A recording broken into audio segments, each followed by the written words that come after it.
Alright y'all, welcome back. The lock we're going to take a look at this time around is this awesome little anchor loss. This is the anchor loss 810-1. You might have seen a couple of these around YouTube. I have.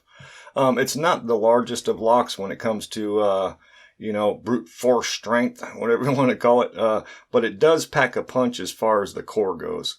It is a disc detainer lock, and it does include 11 discs with false gates. So pick resistance, it's phenomenal. Again, it's just not the largest of locks, but yeah, it's most likely going to be cut rather than picked in a real world scenario, I would think. So what we're going to do, we're going to try to pick it open on camera for you. But what I had to do was, hopefully I can get the camera down in there a little bit. You'll notice on most disc detainer locks, the keyway, if you will, the keyhole, they're usually just a rectangle shape. If the camera is showing it, on the bottom left over here, the anchor loss, they have sort of a chamfered edge to the bottom corner there. It's not quite just a rectangle. Let me see if I can show you on the keys. Here are the 3 keys it comes with the little anchor loss tag and a high security number that I can't let no one see right there. So yeah, on the keys, again, it's 11 discs, so you can see all the crazy cuts on there. But the key, you can see that kind of chamfered edge right there. So it has to go in only one way. The key won't go in this way. It has to go in that way. And then you just rotate it. Bada boom, bada bing. It's double ball locking. It is made quite well. So it's a decent little lock. It's just not large. But yeah, so again, it packs a heck of a punch as far as the core goes. So what I'm going to do is I'm going to put it in the vise. First, I'm going to rotate the disc all clockwise. And try and keep in mind where that, okay, it's on the bottom left, that chamfered edge. And I'm going to show you, I made some tips myself for the silver bullet. And what I did is just, again, chamfered that corner. You can probably see it best on the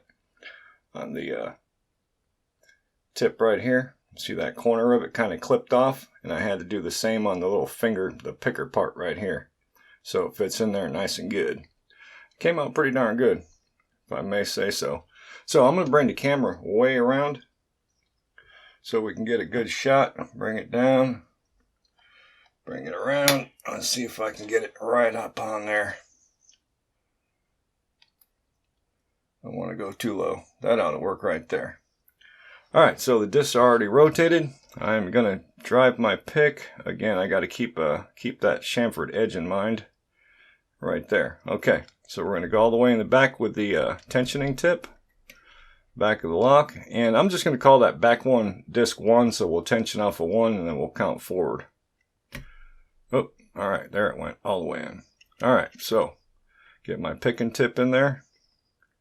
Find disc number 9 right there. Alright, bada boom, bada bing. Let's get something started here. 9. Whoops, already fell off of it.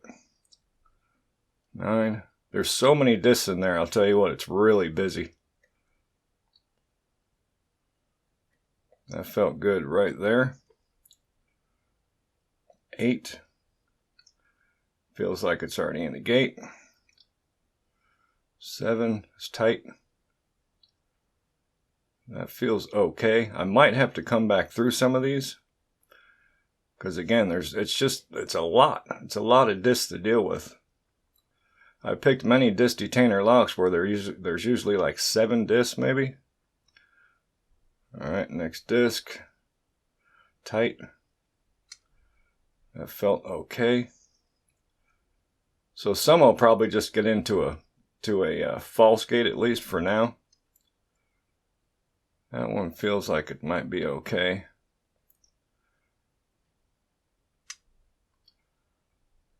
That might be a false gate. I'm not sure. Might have to come back to it. That one feels okay. I'm slipping off of it.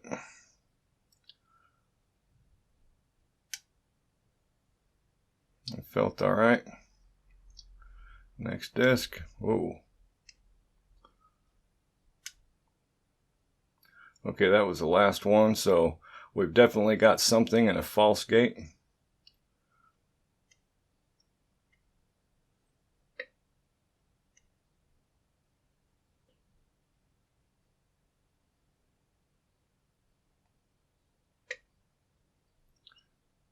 Not sure which one. We will dig around and see if we can't find something that's a little bit tight.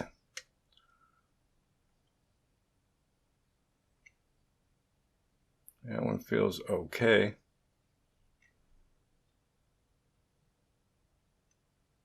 That one feels okay. That one's a little tight. That feels better. I think that's a 0.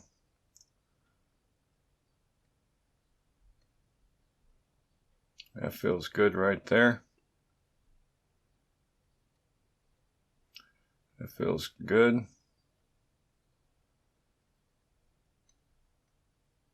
I think that's a 0.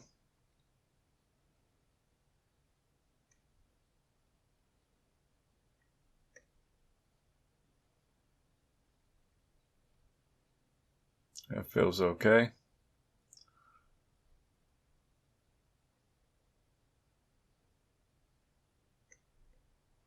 That's a 0. So I think it's something more up front here. Let's go back through the stack. That one feels all right. A little tight. Let's go back with it. Okay.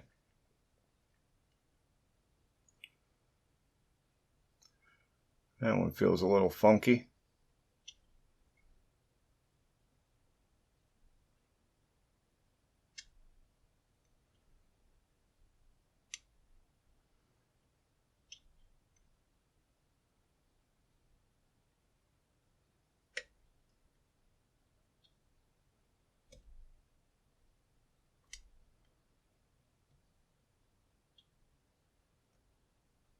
It feels good.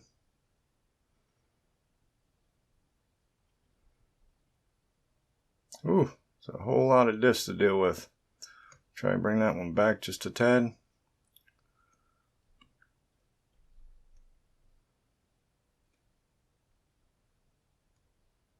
Okay, that felt better.